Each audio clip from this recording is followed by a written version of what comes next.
সুপ্রভাত বন্ধুগণ, আপনাদের সবাইকে জানাই প্রভু যীশু খ্রিস্টের নামে শুভেচ্ছা ও শুভকামনা। আসুন দেখি ঈশ্বর তার পবিত্র শাস্ত্র বাইবেল থেকে আজ প্রাতকাল আমাদের কি বলতে চান। আজ এই প্রাতকালীন অধ্যয়নের জন্য আমরা বের করব যাকবের পত্র তার 5 অধ্যায় 16 পদ। লেখা আছে, অতএব তোমরা একজন অন্যজনের কাছে আপন আপন পাপ স্বীকার করো ও একজন অন্যজনের নিমিত্ত প্রার্থনা করো, সেই যেন সুস্থ হইতে পারো। ধার্মিকের বিনতি কার্য সাধনে মহা শক্তিযুক্ত। ঈশ্বর তার সুন্দর বাক্যে আমাদের সকলকে আশীর্বাদ যুক্ত করে। আমেন। আজই প্রাতকাল প্রভুর বাক্য যখন আমরা পাঠ করি, তো যাকবের পত্রতে আমরা দেখতে পাই তার 5 অধ্যায়ে লেখা আছে উপদ্রব সম্বন্ধে চেতনা।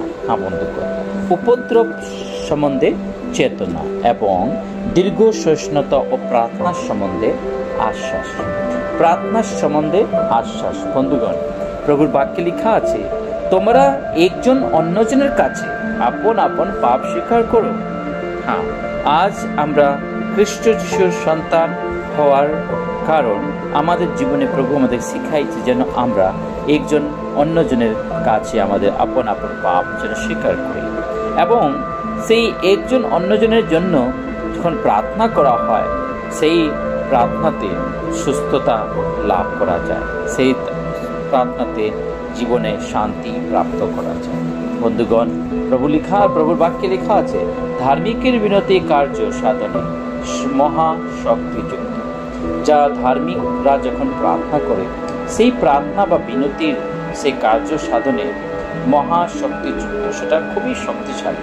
তাই আজ হইতে পারে আমাদের আশেপাশে, আমাদের সমাজে, আমাদের অঞ্চলে নানান রকমের প্রভুর লোকদের বিরুদ্ধে অনেক ধরনের যন্ত্রণা, অনেক ধরনের বচসা, অনেক ধরনের যন্ত্রণা দেওয়া হচ্ছে।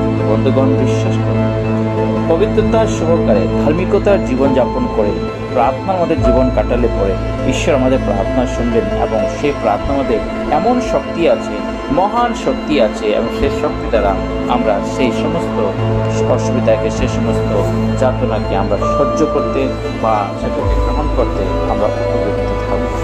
বন্ধুগণ, ঈশ্বর আমাদেরকে আজকে যাকবের পত্র দ্বারা শিখাইতে যায় যেন আমরা একজন অপরের কাছে আমাদের পাপ স্বীকার করি, একজন অন্যের জন্য প্রার্থনা। আসুন ঈশ্বরের বাক্য দ্বারা যেন ঈশ্বর আমাদের জীবনে কাজ করেন, আমরা মৃতভাবে প্রার্থনা করি।